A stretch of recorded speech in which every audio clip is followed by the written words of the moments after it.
So I was filling up my SUV yesterday at the gas station, and I just tell you that wasn't very cheap.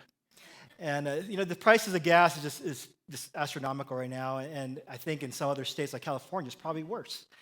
And I was just thinking too that the past year things have just gotten pretty expensive, right? So the price of food, some food like meats, have been pretty expensive. Prices of cars have actually gone up quite a bit too as well, right? If you were to go buy a car, you can't really work out a deal, right? Everything is whatever is on the sticker now, it seems, right? Or maybe you're getting things in the mail saying, hey, we're going to buy your car from you, and they're actually offering you more money for the car you have. Interesting, right? How that works. And you think about car companies, how they really they're more focused on the bottom line, right? How many cars have they sold, right? How much profit are they making? And some companies, car companies, they'll do whatever it takes to be on top. And you've seen some of the commercials, right, where maybe a Ford truck is up against a Chevy truck, and to make the Chevy truck look really bad, even though the Ford truck is in four-wheel drive and the Chevy truck is a little 250, just rear-wheel drive truck, right? But you don't know these things, right, because they're faking you out. And so you see these car companies are always just trying to cut corners sometimes, right? Like how many of you here own a Toyota?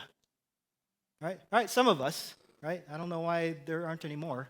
But some of us here own Toyotas, and I love Toyotas. I've actually owned a couple, and I usually buy like a Tacoma or a 4Runner, but I always buy the model that is the Sport Edition. And I do that because they have a cool hood scoop, right? The hood scoop, it looks really awesome. It makes the car, it enhances the look of the vehicle having a hood scoop, right? But to be honest with you, this hood scoop is non-functional. Like it looks awesome, but there's no hole there. No air actually goes into the engine, right? Totally non-functional. But this is probably a $1,000 upgrade, right? Unreal. But to me, right, Toyotas are reliable, right? They just work. It's kind of like Apple products, right? They just work. But back in 2009, there's this news report stating that they reported the potential dangers of what they called sudden unintended acceleration in Toyota vehicles. And this happened between 2000 and 2010. So the model year, 2010, of all Toyota and Lexus vehicles had this potential sudden acceleration problem. Right? And this issue resulted in as many as 89 deaths and 52 injuries in the US alone. Pretty wild to consider that. Right? So originally, Toyota stated that their investigation revealed that the cause of this problem were the floor mats getting stuck on the pedal, on the accelerator. Right? So they had this minor recall, kind of pretty easy recall, to replace these incompatible floor mats in your vehicle. Pretty easy fix, right? Toyota assured customers that the incidents were caused by the floor mats or driver error. All right? So the crazy thing about this is that Toyota really, they concealed this other root cause, and that was sticky pedals, where the accelerator would actually get stuck partially depressed. Right? They didn't want to reveal this issue to anyone because what would it do? Right? It would hit their bottom line. Right? They wouldn't make as much profit because they have to go fix all these cars. Right? The cheaper solution here is to go replace floor mats or blame the driver.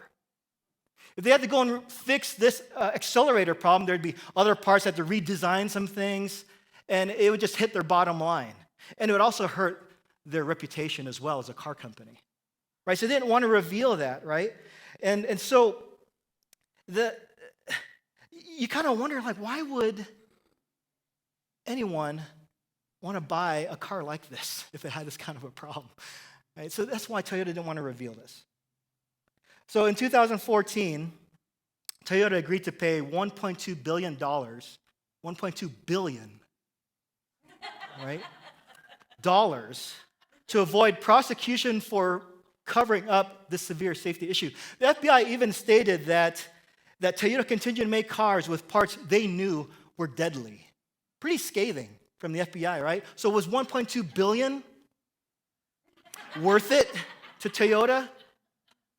Toyota did whatever it took to keep their profits high and to be on top of the car manufacturing industry, right? So they even manipulated the investigation to come with a cheaper solution. So they deceived, they cheated, they cut corners, and it cost them. So when I look at our lives sometimes, when things don't always go our way, we tend to take it in our own hands. We'll do whatever it takes to get what we want or what we believe will benefit us. Do we cut corners as well in our lives? We take things into our own hands when we don't trust God and his promises for us. So unfortunately, when we could take these things to the extreme where we resort to lying, to cheating, to manipulation, and deceit. And so as we continue in the book of Genesis, we read the story of Isaac's sons, Jacob and Esau, where one of them ends up being this huge liar, right? But the story really is about these two sons and how do they respond to the lie. So if you would, let's turn to Genesis chapter 25. And if you don't have a Bible this morning, if you go to our Connection Center in the lobby, you can grab a Bible there. If you have a smartphone, you can download this app called YouTube, and it's really a Bible app. It's a really great app. It has devotionals in there as well, but it's also a Bible app. And from what I heard, that the YouTube or YouVersion works really well on your iPhone, right? If you have an Android phone, you might have some struggles pulling up the Bible because I don't think it believes in Jesus. So.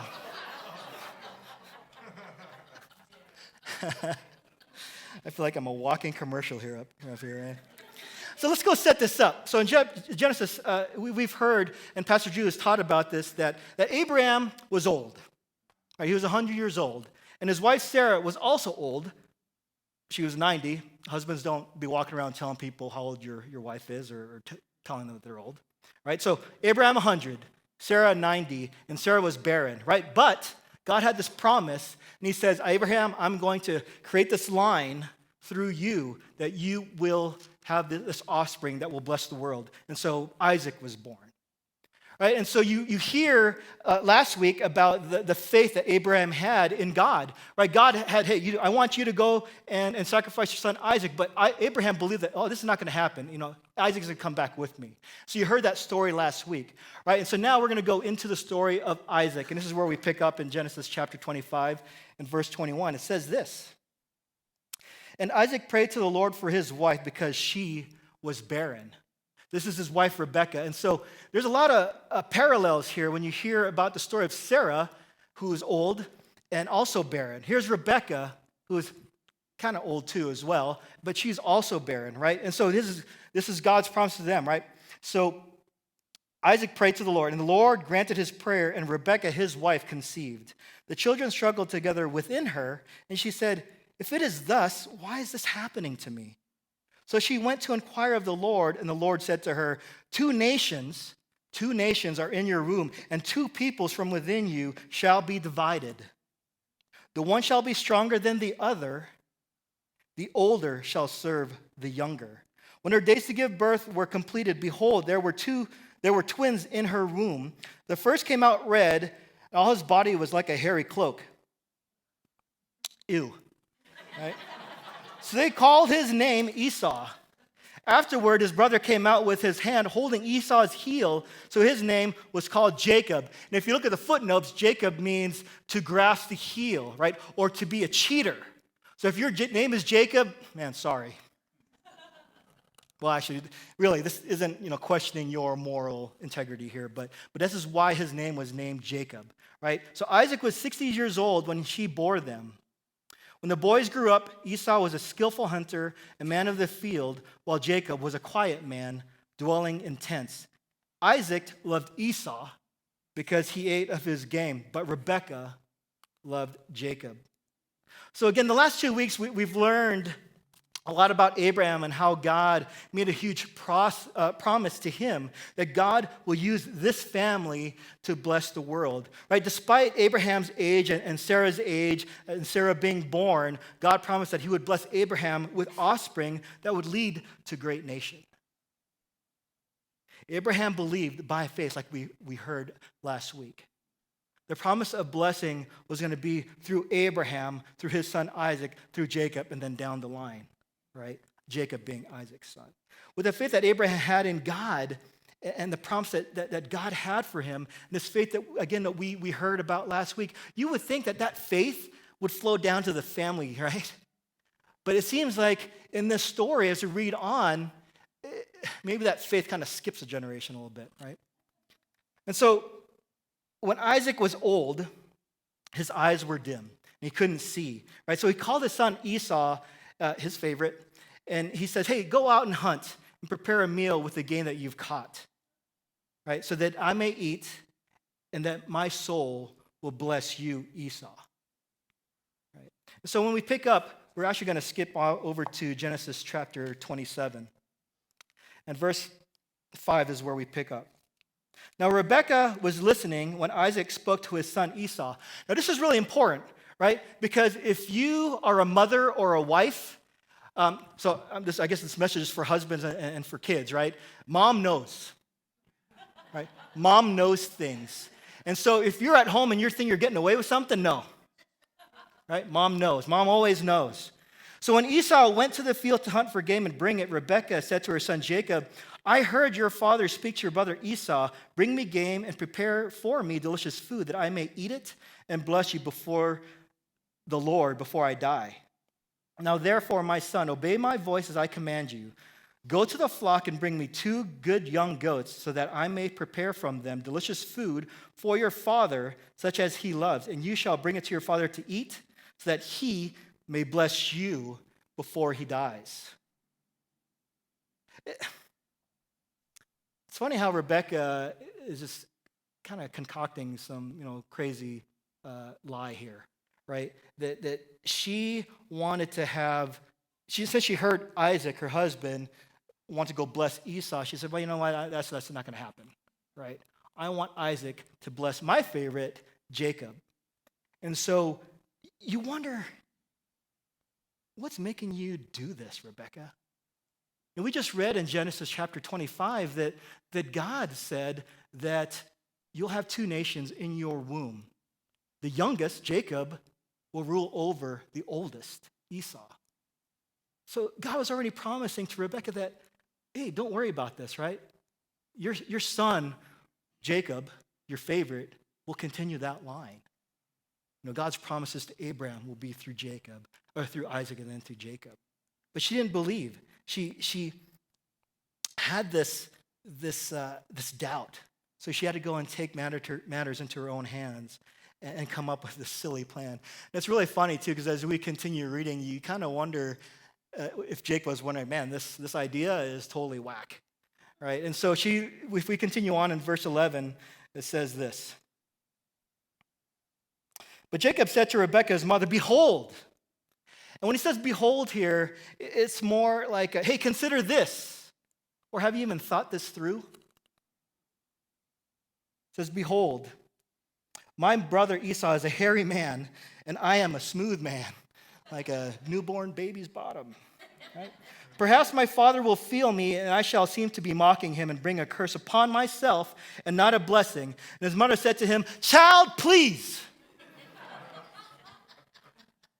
Listen, do as I say, obey what I say, right? And all the consequences, that'll just be on me. So don't worry about that. Just do what I tell you to go do. Right? And so what he does, he goes and gets the goats. And so his mom goes and prepared the goats. And then they use the goat skins and place it on his hands so he'll feel like Esau, apparently. Kind of a crazy idea. And so he'd be more hairy, just like him.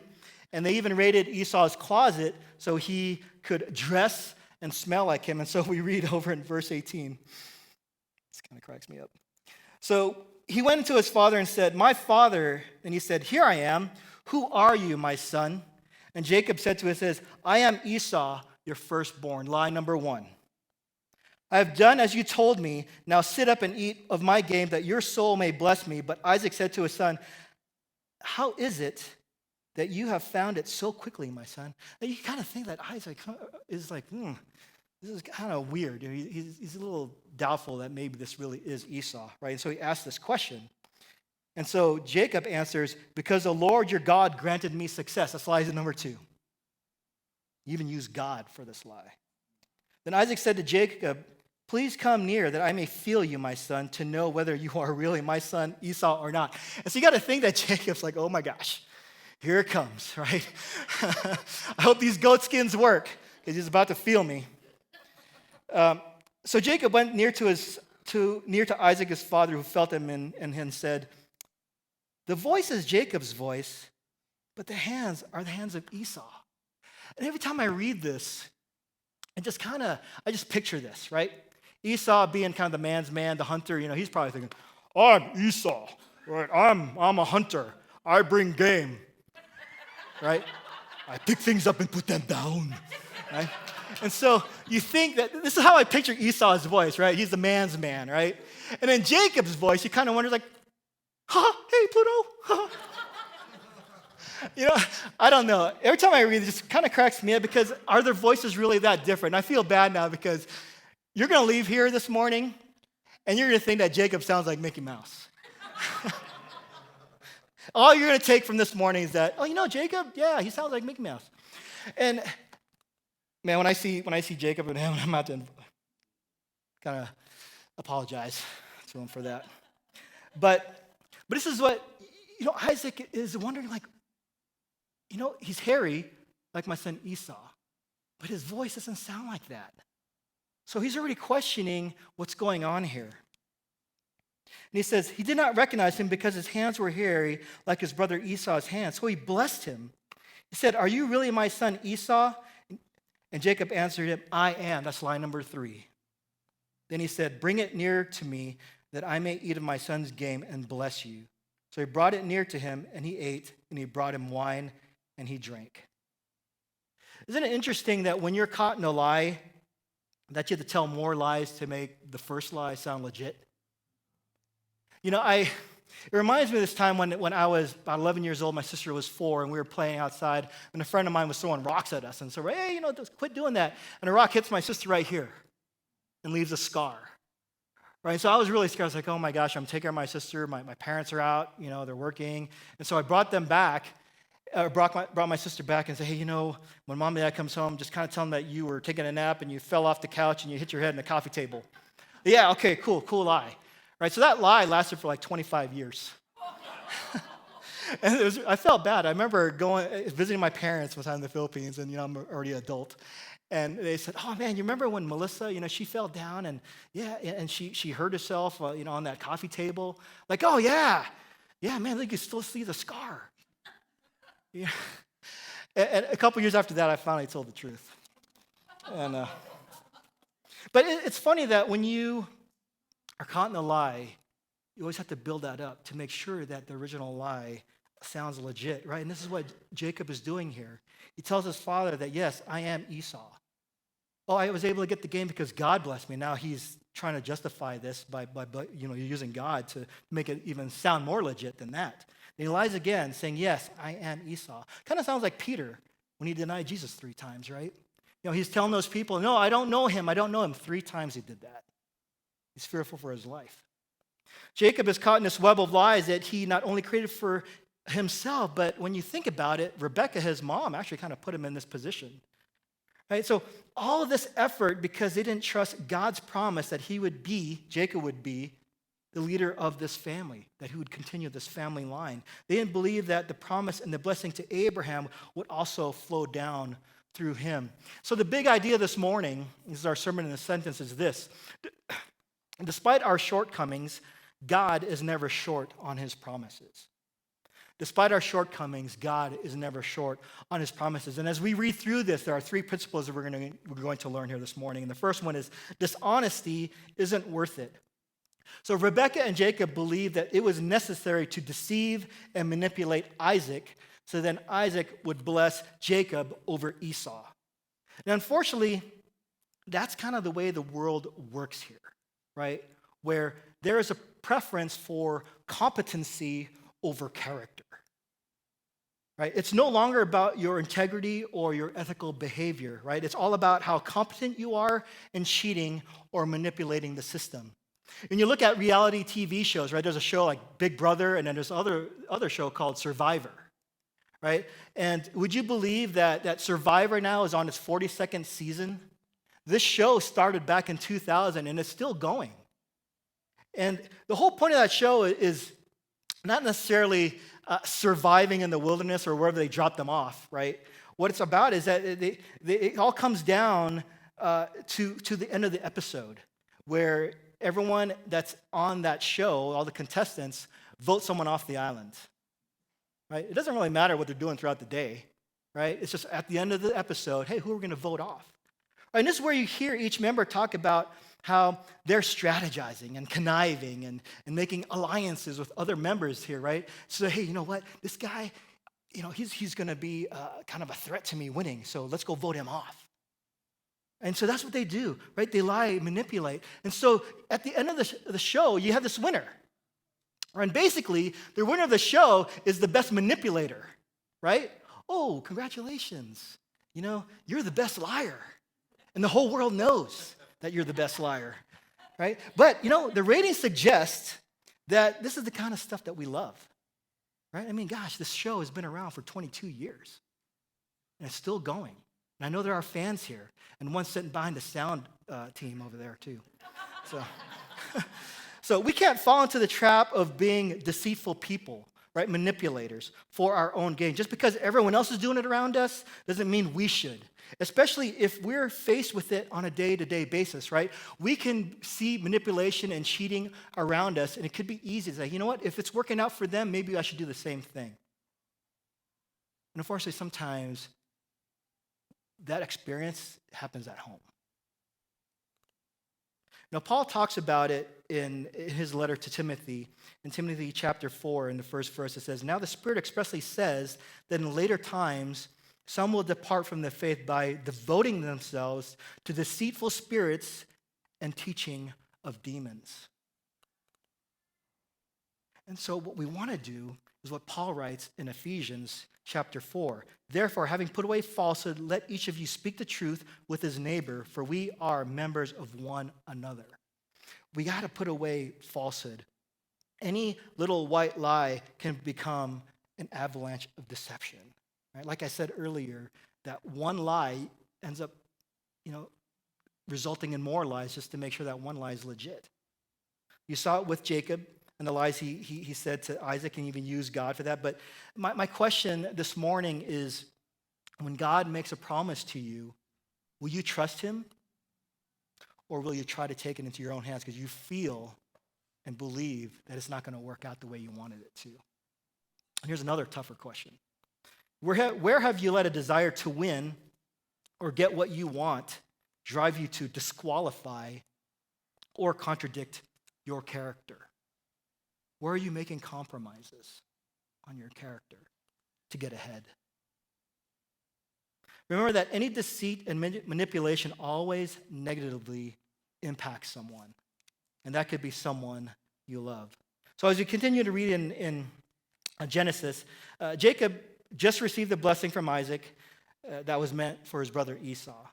And as he was walking out, Esau walks in and is like, "Oh my gosh, this is close," right? He just got away with it. So Esau prepared the food from the game that he caught and brought it to his father. So let's continue in Genesis chapter 27 and verse 31. It says this, "Let my father arise and eat of his son's game, that you may bless me." And his father Isaac said to him, "Who are you?" He answered, "I'm your son, your firstborn, Esau." Then Isaac trembled very violently and said, "Who was it then that hunted game and brought it to me, and I ate it all before you came? And I have blessed him. Yes, and he shall be blessed." Isaac, it's just like, oh my gosh, what just happened here? Who was the person that came in earlier? I thought that was you, and so I blessed that person. As soon as Esau heard the words of his father, he cried out with an exceedingly great and bitter cry and said to his father, "Bless me, even me also, father." But he said, "Your brother came deceitfully, and he has taken away your blessing." And Esau said, "Is he not rightly named Jacob? For he has cheated me these 2 times. He took away my birthright, and behold, now he takes away my blessing." Then he said, "Have you not reserved a blessing for me, oh my father?" It's interesting to read this where we see this bitterness and frustration whenever we have that can lead to us remembering things a little bit differently.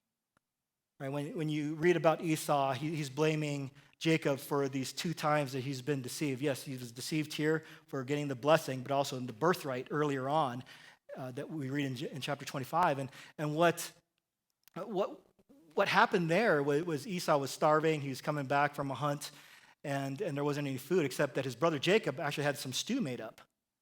He goes, oh my gosh, I'm going to die here if I don't eat anything.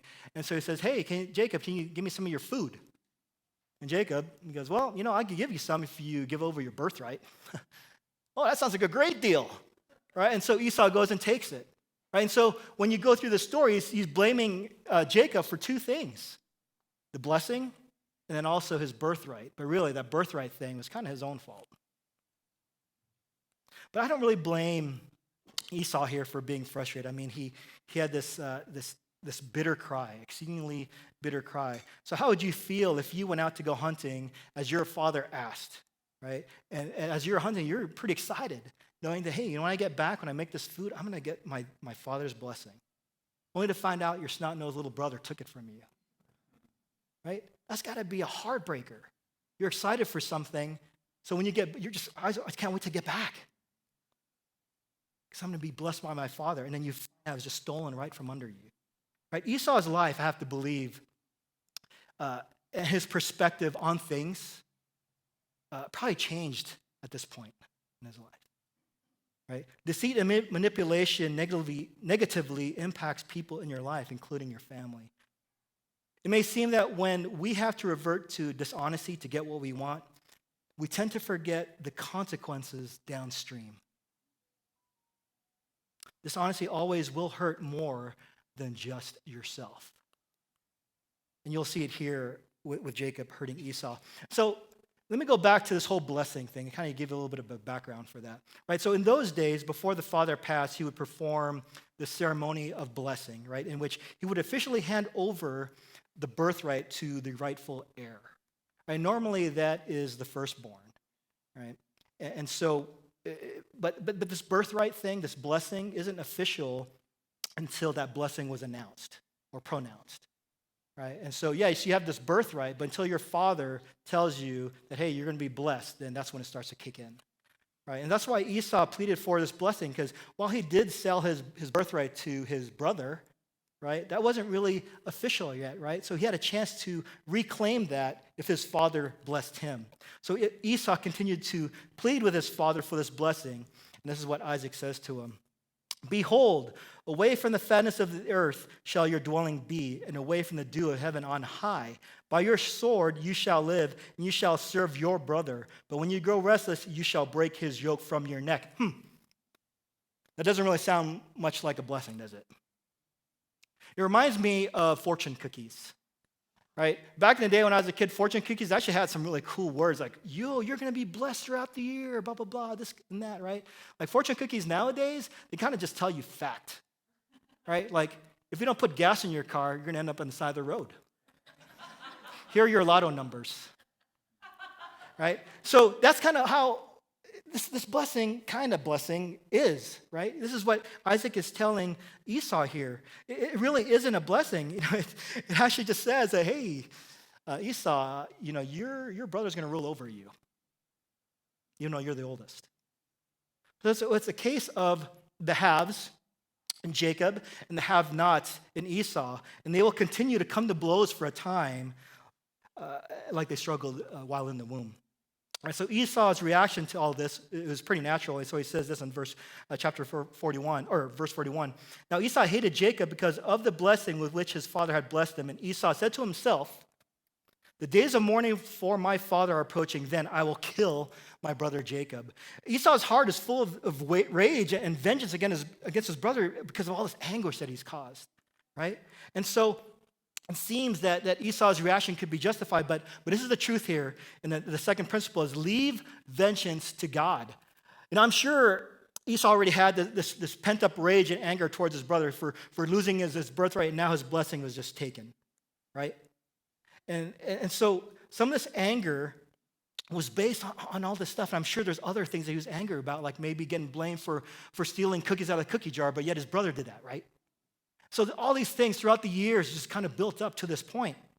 And that's a natural reaction for a lot of us, where we can store up this anger within us and then just justify all this anger we have because of all the wrongs that people have done to us. And maybe some of these wrongs really kind of just built up in our own minds and made it worse than it really is. The pent-up anger can continue to eat at us and create more animosity within us, right? It ultimately corrupts our minds and our attitude, not only toward the one who wronged us, but begins to expand to other people. A few weeks ago, Pastor Drew and I had a short ski trip, and we were heading to Winter Park. But the night before, we said, hey, let's stay the night in Granby. And so we headed up to Granby that night. And on our way, I was just telling him, hey, you ever heard of this show called Tread?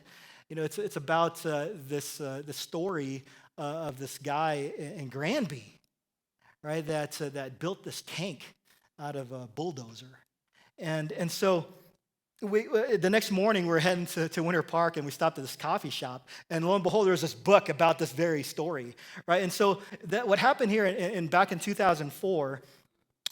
There was this man named Marvin Haymeyer, who Marv is what people called him, and he was a muffler repair shop owner. And what he had was this feud with the Granby town officials for violating a city health ordinance, because he purchased some property to build a shop that didn't have the sewage line connected to the city line. Right, and so he had a lot of fines from the town officials because he was improperly dumping sewage from his business rather than actually connecting to the sewage line. Right, he felt that, hey, it was up to them, the city, to go and connect to me, right? But they were saying, well, it's your business, you got to go and pay for all this stuff. So he just thought that the town officials were just kind of after him. So in the documentary, you hear him talk about these people who did him wrong, these town officials, right? He recorded these messages on cassette tapes, knowing that he was going to go do something a little extreme, right? And so he had all this pent-up anger toward these people, and he decided to get back at them, right? And you can hear him state that in these cassette tapes. And it's kind of funny how when you're about to go do something stupid and extreme, you go and justify by kind of blaming it on God. God told me to go do this, and that's what he did, right? So Marv builds this ginormous tank out of a bulldozer by welding armor all over it.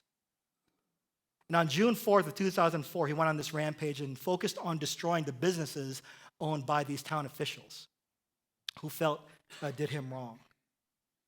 This is crazy to think that he had all this pent-up anger, that he went to this extreme to get back at these people. And this is a pretty big deal that he did. And so while he was destroying these businesses, his tank got stuck in the basement of one of those buildings. And so the police surrounded him. They couldn't get in there, but at that time he knew that it was over, and so he took his own life. So you wonder, man, was that worth it? Is it worth doing that? To take things in your own life, in your own hands? So in Romans chapter 12, it says, if possible, so far as it depends on you, live peaceably with all.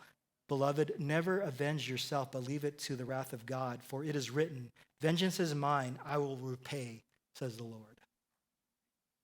Paul says to never avenge yourself. God will take care of it. If there's anyone who had the right to avenge himself, it was the Apostle Paul.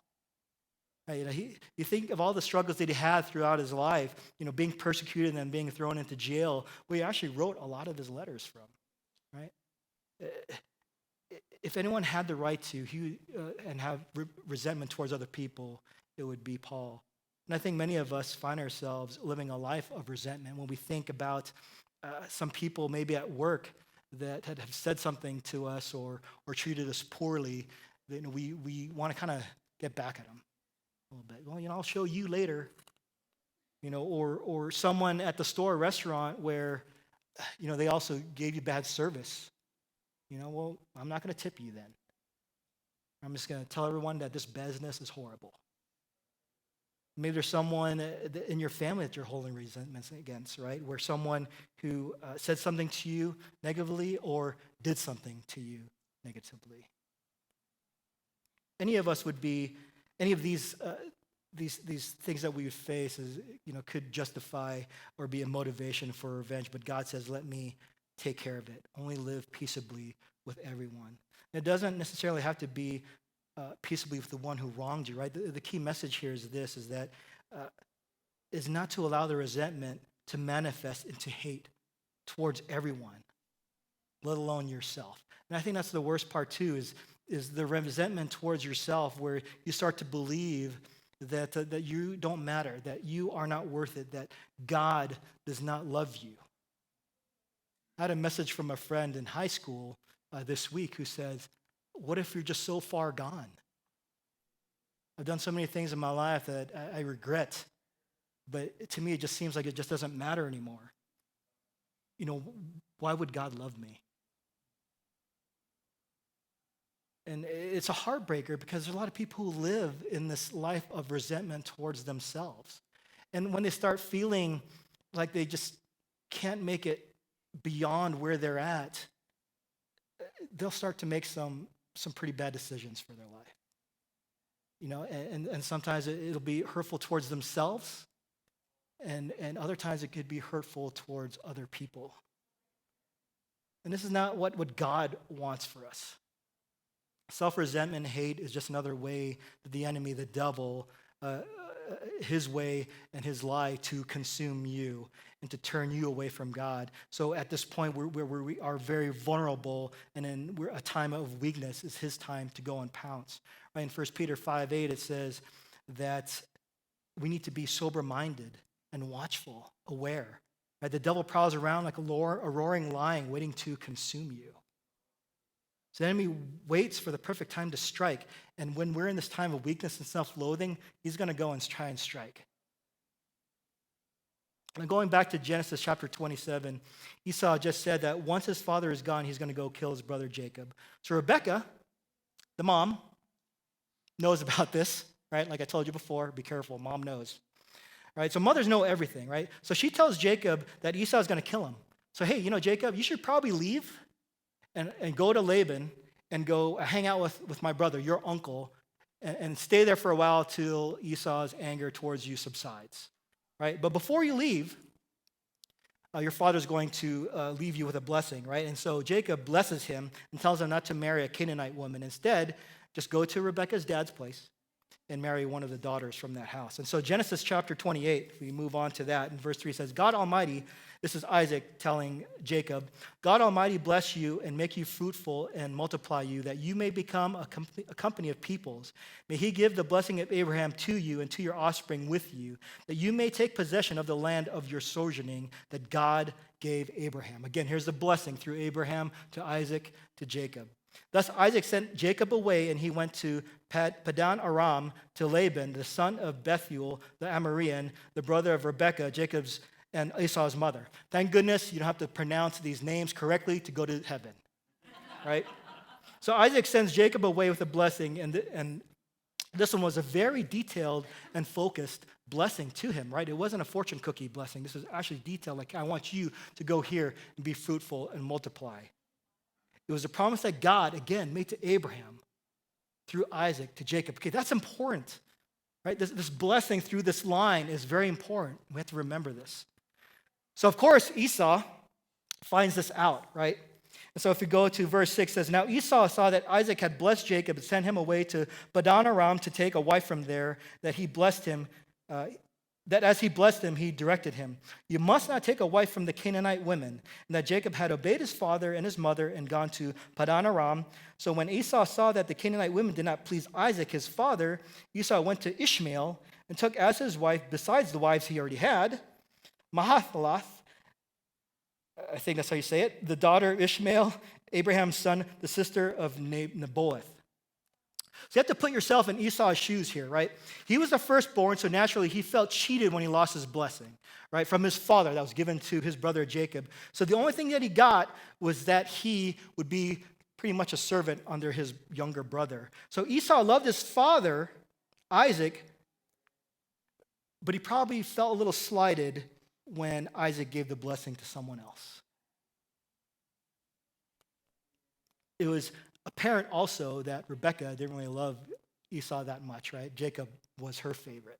And so she did everything she could to pretty much ruin Esau's life, it seems, right? And so he wanted to do all he could, Esau did, to please his father. So he had some daddy issues here, right? He just didn't understand. We hear that Isaac told Jacob not to marry a Canaanite woman. And so Esau then believes, like, whoa, okay. Is that all it takes to kind of please my dad, is to not marry a Canaanite woman? Well, I have a couple wives already. So what I'm going to go do then is just kind of prove to my dad that, hey, I'm kind of trying to make things right, and I'm going to go marry someone who's not a Canaanite, but I'm going to go and marry a daughter of Ishmael, the son of Abraham. Oh, that should be even better, right? So what could be more pleasing to Isaac than this? So we're going to go talk about that here in a little bit. But the next and last point here is disappointment never excuses disobedience. So one thing that to make clear here is that God chose Jacob, right? He didn't reject Esau. Let's make that clear, right? So Jacob was chosen to follow the promise of Abraham, but just because he was chosen to do that, it doesn't mean that Esau was rejected, right? In fact, as we read earlier, there's these two nations, right? Israel from Jacob and Edom from Esau. So Esau didn't really comprehend the love of God because he felt rejected by his father already. He lost his blessing. And he was struggling to understand his father's love, but he still wanted to please him no matter what, right? Because Isaac really, did love Esau. And so even though he already had wives, he felt like, okay, if I don't marry a Canaanite woman, I'm going to show my dad and go marry someone else that isn't Canaanite. But I'm going to go marry someone who is a daughter of Ishmael, right, the son of Abraham. And this is kind of where Esau doesn't really understand this whole point of Ishmael, right? So Ishmael really was rejected to carry out the line of Abraham because he was a child of what we call like self-effort. And so in Galatians chapter 4, it says that Abraham had two sons, right? One was born of a slave woman, which is from Hagar, and then the other one was born free through Sarah, right? So the one born of the slave, his name was Ishmael. And was of the flesh, while the other, Isaac, was born through the promise. And so Sarah could not conceive, and so she told Abraham, hey, in order to get your line to continue, why don't you have a baby with my slave woman, Hagar? Right? But that wasn't God's plan. Isn't it interesting to hear that when people don't believe God's promise, just take things into their own hands? So Sarah's doing the same thing here, right? And she says, you know what, I'm going to go, I'm barren, I'm old, this is not going to happen, so have a baby with my slave woman, right? Again, that wasn't God's plan. God's plan was to have it through Isaac. That was the promise. But Sarah didn't trust that promise. So Ishmael was born of fleshly striving, not of spiritual dependence. So without realizing it, really, Esau's plan kind of backfired on him. It seems in suffering, selfishness can come out. Consider, where we are today. Here we are. We're in the middle of a war in Ukraine that got started by a selfish president in Russia, right? Or maybe let's bring it closer to home. In the last 2 years, it seems like our culture has been very impatient. You see it on the roads, right? When you're driving on the road, it seems like everyone's cutting everyone off, showing you that you're number one, right? And so everything has been a political argument. It seems, right? Whether it be about the pandemic or whether or not the Kansas City Chiefs really own the AFC West, right? There's always these disagreements, right? And where there is disagreement, it seems that people attack each other's character and what you stand for. It's like suffering has led people to turn against everyone else. Seems we become a lot more opinionated, and social media has made that more accessible to us. So you see it more often. So when we're trying to make it through tough times, it's easy to focus on ourselves, and then self-preservation starts to kick in. And sometimes we just start to lose our senses and make poor decisions. And then when it comes to sin, if we're struggling to break through that, some of us just say, you know what, I keep falling into that over and over again. I might as well just give up and just keep on doing that. Just throw in the towel. Or maybe we're just so used to disappointment that we just expect it, right? We don't even see the good come out of everything. Now, there's this great theologian named Michelle Jones Watson, also known as MJ in Spider-Man. And she says this: if you expect disappointment, then you can never really be disappointed. That's pretty a sad view or perspective on life, because if you believe this, it means that you don't believe God's promises for you, that you do not trust in God.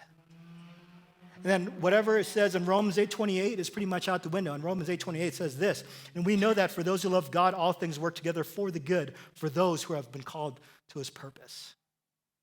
So that perspective where you might as well just expect disappointment is just a lie, right? But James instead says this in chapter 1. Count it all joy, my brothers, when you meet trials of various kinds, for you know that the testing of your faith produces steadfastness, and let steadfastness have its full effect, that you may be perfect and complete, lacking nothing. So when we're facing difficult times, maybe you're facing one right now, and if you're not, there's going to be one around the corner. I can guarantee it. It's just a great reminder how much we need Jesus. And that we need to remain steadfast. We have to remain resolute. We have to remain unwavering in our trust in him. And what's important is just staying obedient to him. We can measure the effectiveness of our obedience towards Jesus, whether in our prayer time or devotional time, right, by the effect it has on our behavior and attitude. And so whenever we do spend some time with God and grow in him in prayer and in his word, we'll reflect that in our attitude and our behavior. So do we trust in God's promise for us? Do we believe he is going to do what he said he would do? Or do we doubt and take things into our own hands? Or do we just throw our hands up and just say, screw it. I'm just going to do my own thing. When you feel like giving up or have this doubt about God's promises for you, remember his faithfulness in your life. And in Psalm 40, verse 5, this is actually one of my favorite verses. You have multiplied, O Lord, my God, your wondrous deeds and your thoughts toward us. None can compare with you. I will proclaim and tell of them, yet they are more that can be told. Meaning that God has done so many things in our lives. And so when you feel like you are just kind of in this hole, you believe that God does not love you anymore, that he's not going to take care of you, he's not going to provide for you, remember all the things he already has done. Because he will continue to do that. And there is hope in that. Bernie Madoff, I know you probably heard of him. Whenever we talk about manipulation and cheating and deceit, that name comes up in my mind because he was part of the largest Ponzi scheme in history, where here's this man who defrauded thousands of investors out of tens of billions of dollars over the course of 17 years. Right? Investors trusted him because he created a front of respectability, that his returns were very high, and he claimed that he used a legitimate strategy to make this money for himself, but also for them. So he made billions, about 65 billion, I believe, while his clients lost a lot to him. So he pleaded guilty in 2009. He was 71 at that time, and was sentenced to 150 years in prison, where he died in 2021. Here's a guy that he just couldn't have enough, right? He had to go and take everyone else's money. So he lied and cheated to get what he wanted, and already more than what he already had. And so he stole people's life savings, and he ended up in jail for the rest of his life, and he died in it. Was that worth it? Then you look at the opposite spectrum here. Look at Jesus, who had everything, but he gave it all to give us the promise of everything. If we look at Philippians chapter 2, it says, have this mind among yourselves, which is yours in Christ Jesus, who, though he was in the form of God, did not count equality with God a good thing to be grasped, but emptied himself by taking the form of a servant, being born in the likeness of men, and being found in human form. He humbled himself by becoming obedient to the point of death, even death on a cross. So God keeps his promises despite our shortcomings. No matter how many times we have messed up or feel that we've messed up, God's plan for us is this. We need to remember that God's word always stands true. We'll fail in the tough times, and we may even forget him, put him on the shelf. But sometimes when we're going through tough situations, that's kind of a natural human thing to go do. Right? But God is greater. There's a pastor down in Valley Fellowship Church. You might actually know him. His name is Brett Krimmel. He says this, because of the grace of God, mistakes are temporary unless we refuse to change. It's really our choice today to choose God. And God's made a promise for you. You have to believe he's going to follow through on that. He always has. And sometimes it seems like things could be so impossible. But with God, all things are possible. Because of his intense faithfulness, he can and he will always keep his promises to us. If you put your trust in Jesus, then all of God's promises in the Bible are for you. The promise God made to Abraham flowed down to Isaac, then to Jacob, then to many generations. That led to the birth of Jesus. That line led to our salvation. His sacrifice and resurrection is our promise of eternal life with him if we believe. And I know we're going a little long, but I want to leave you with one more thing. And I just want to, let's just turn to Genesis chapter 33. Actually, you know what? I'm just going to read it to you. In chapter 4, it says this. Okay, so before this chapter, Jacob was concerned that Esau is coming through, and that once Esau sees him, he's going to kill him. Right? And so this is what we read here. But Esau ran to meet him and embraced him and fell on his neck and kissed him, and they wept. When Esau lifted up his eyes and saw the women and children, he said, "Who are these with you?" Jacob said, "The children whom God has graciously given your servant." And the servants drew near, they and their children, and bowed down. Leah likewise and her children drew near and bowed down. And last, Joseph and Rachel drew near and they bowed down. Esau said, "What do you mean by all this company that I met?" Jacob answered, "To find favor in the sight of my Lord." Does that sound like someone who is ruling over this other person? There's humbleness here. But Esau said, "I have enough, my brother. Keep what you have for yourself." Jacob said, "No, please. If I have found favor in your sight, then accept my present from my hand. For I have seen your face, which is like seeing the face of God, and you have accepted me. Please accept my blessing that is brought to you, because God has dealt graciously with me, and because I have enough." Thus he urged him, and he took it.